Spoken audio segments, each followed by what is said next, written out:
राजनीति में कोई स्थायी दोस्त नहीं होता, कोई स्थायी दुश्मन भी नहीं होता। मौका, हालात और सियासी समीकरण राजनीति में दोस्त और दुश्मन बनते हैं और किस मौके पर कब कौन सियासी दुश्मन बनेगा और कौन सियासी दोस्त बन जाएगा, कांग्रेस और बीजेपी के बीच आजकल यही हो रहा है। देश की सियासत में नॉर्थ पोल और साउथ पोल माने जाने वाले कांग्रेस और बीजेपी क्या एक दूसरे की मदद कर रहे हैं? क्या इन दोनों पार्टियों के बीच कोई सीक्रेट डील हो चुकी है? आज इसी का खुलासा करेंगे। नमस्कार, मैं हूं अरुणा त्यागी और आप देख रहे हैं न्यूज मैप इंडिया। अभी हाल ही में हुए पश्चिम बंगाल चुनाव में कांग्रेस का कुछ भी दांव पर नहीं लगा था। भले ही इंडिया गठबंधन में कांग्रेस और टीएमसी एक साथ थे, लेकिन पश्चिम बंगाल में टीएमसी सुप्रीमो ममता बनर्जी ने कांग्रेस के लिए कुछ भी उम्मीदें नहीं छोड़ी थी। जबकि पश्चिम बंगाल में हुए पहले विधानसभा चुनाव से 1977 तक कांग्रेस पश्चिम बंगाल में बहुत मजबूती के साथ सत्ता में रही थी। इसके बाद लेफ्ट पार्टियां सत्ता में आ गई। बाद में कांग्रेस सेंटर में लेफ्ट पार्टियों की मदद लेने लगी तो पश्चिम बंगाल में कांग्रेस की स्थिति लगातार कमजोर होती गई। इसी के खिलाफ 1998 में ममता बनर्जी ने तृणमूल कांग्रेस की स्थापना की। कांग्रेस ने 1996 के पश्चिम बंगाल विधानसभा चुनाव में 82 सीटों पर जीत दर्ज की थी, लेकिन ममता की बगावत के बाद 2001 में वो सिर्फ 26 सीटों पर ही आ गई।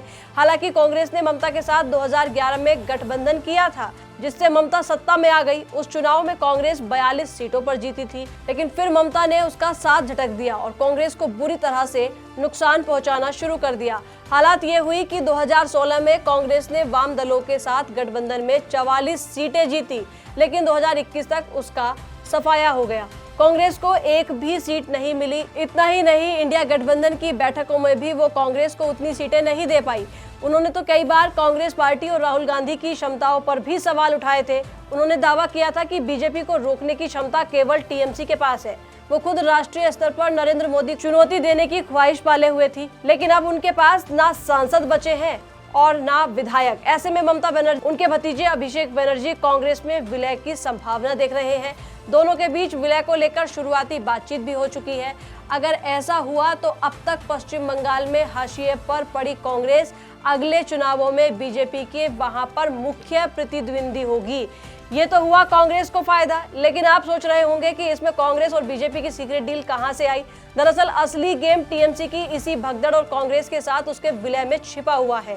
दरअसल बीजेपी लाल कृष्ण आडवाणी के टाइम से ही देश में लोकसभा चुनाव राष्ट्रपति चुनाव की तर्ज पर कराने की बात होती रही है। जैसे अमेरिका में होता है वैसे ही, मतलब हमारी संसदीय प्रणाली के मुताबिक देश भर में कांग्रेस और भाजपा के पीएम उम्मीदवार के बीच सीधी टक्कर हो। लेकिन हमारे देश में मल्टी पार्टी सिस्टम है, जिसमें हिंदी बेल्ट को छोड़ दें तो देश के बाकी राज्यों में कांग्रेस और बीजेपी के बीच सीधी टक्कर नहीं होती थी। इनमें भी यूपी, बिहार जैसे बड़े हिंदी भाषी राज्यों में समाजवादी पार्टी, आरजेडी, जेडीयू जैसी तमाम पार्टियां बीजेपी के खिलाफ हो जाती थी और कांग्रेस की ताकत बहुत कम हो चुकी थी। इसी के साथ केरल, तमिलनाडु, आंध्र, ओडिशा, बंगाल, पंजाब, जम्मू कश्मीर जैसे बड़े राज्यों में भी कांग्रेस और बीजेपी सीधे टक्कर में नहीं थे। मगर अब हालात बदल चुके हैं। बीजेपी आज गंगोत्री यानी गंगा के उद्गम वाले उत्तराखंड से लेकर गंगा के समुद्र में मिलने वाले राज्य पश्चिम बंगाल तक सत्ता में है। हालांकि उत्तर प्रदेश में समाजवादी पार्टी, बिहार में आरजेडी और झारखंड में उसकी टक्कर जेएमएम से है।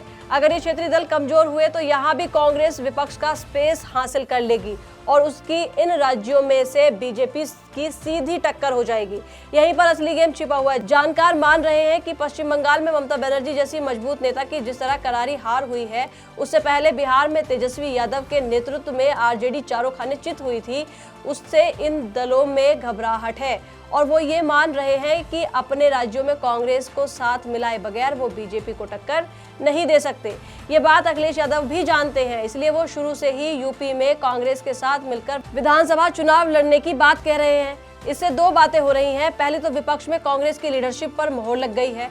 इंडिया गठबंधन के सभी दल माने या ना माने और भले ही मुंह से ना कहें, लेकिन राहुल गांधी आज की हालात में इंडिया गठबंधन के नेता हैं। और दूसरी बात यह है कि कल तक खुद को बहुत मजबूत मानने वाली ममता बनर्जी हो या फिर अखिलेश यादव हो, विपक्ष के सभी दिग्गज राष्ट्रीय राजनीति में कांग्रेस को आगे लेकर चलने पर मजबूर हो चुके हैं।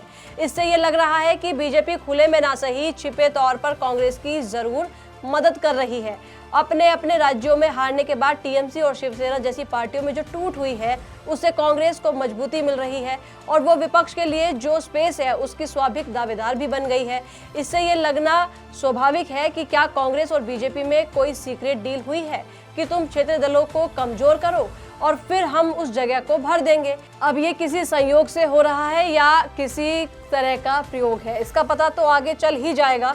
बहरहाल आपका क्या मानना है, क्या बीजेपी और कांग्रेस में वाकई किसी तरह की सीक्रेट डील हुई है? कमेंट में जरूर बताइएगा और ऐसी ही खबरें देखने के लिए जुड़े रहिए न्यूज़ मैप इंडिया के साथ।